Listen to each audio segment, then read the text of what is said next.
Fake Strength Fade collab might be one of the most straightforward raid we have recently, no brick bar gimmick and nothing that can completely shut down your damage setup. So in this guide, I'll quickly explain the boss mechanics, perk weaknesses, and the main servant types you should prioritize if you want fast and consistent raid clears. The raid boss is a single berserker enemy and her traits are Sky, Female, Defiant, and Super Large. The main thing to watch out for is that she has passive mental debuff resistance, so if your clear relies on things like Charm, Terror, or other mental debuffs, just be aware that they might not be fully reliable. For normal attacks, she can hit the whole party with AoE attacks, and she can also apply debuffs that lowers your party's mental debuff resistance, defense, and attack. At the start of the battle, she also has a removable buff that applies a debuff on attack effect to your servants. When your servant attacks her, they can get a free turn debuff that drains 500 HP and lowers MP gain per attack.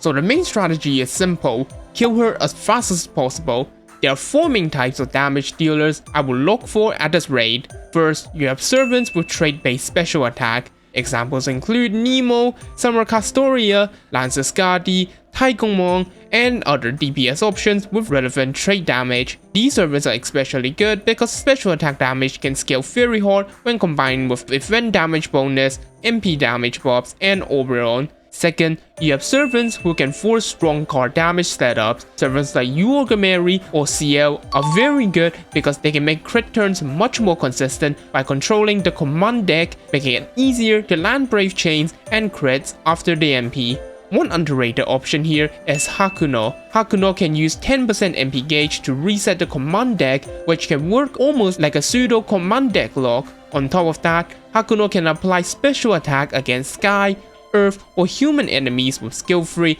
which gives extra damage potential in this raid. Third, you have servants who deal extra damage based on debuffs or status effects. Servants like Kama, Lilith, and Bahan Sif can be useful because they can apply special status and then deal bonus MP damage based on those conditions. The only thing to remember is that the boss does have mental debuff resistance, so these setup might need more testing if your clear depends on the debuff landing. Fourth, you have mixed MP and crit damage servants. Servants like Lord Logris or Hippolyta can work very well because they do not rely only on MP damage. Instead, strong crit follow-up can finish the job. The downside is that crit setup usually need the right command cards and good store absorption, so there is a bit more RNG compared to a pure MP one-shot setup. For supports, since this raid benefits from fast clear, Oberon is one of the most important supports. After that, your support depends on your DPS card type.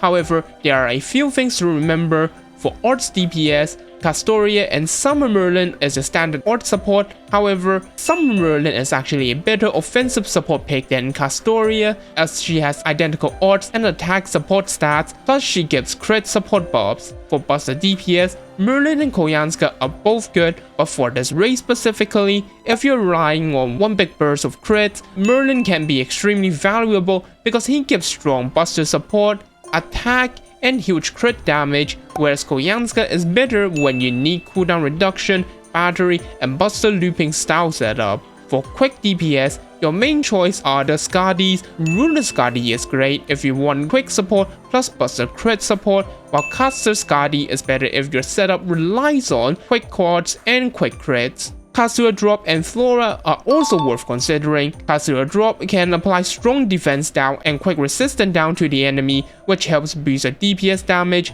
Flora can massively increase an ally's quick quad crit damage, which can be very useful if your setup relies on quick crits after the MP. For general support, you have options like Waver, Summer Passion Lip, and Phantasmoon. Waver gives a very flexible mix of attack, defense, crit damage, and MP buffs. Summer Passion Lip gives one of the highest crit damage boosts out of these options. Phantasmoon gives slightly lower overall buffing than Waver, but she can generate stores and increase store absorption for one ally, which makes your crit damage much more easier to actually land. For Craft Essence, the event CE gives 100% bonus damage or 200% when limit break, so you should absolutely use it once you have it. However, if your servant's damage is almost entirely from the MP and your event CE is not limit break yet, Black Grail can still be stronger, especially when paired with Oberon.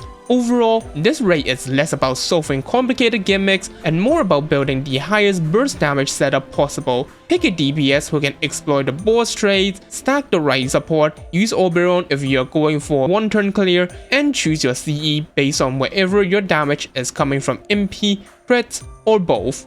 That's it for this Freight Strength Raid collab raid guide. Let me know what team you are using to clear the raid and if you find any underrated servants that can one turn clear it consistently. If you find this guide helpful, please like and subscribe as I am aiming for the 1000 subscribers to unlock monetization before summer. Thanks for watching and I'll see you in the next video.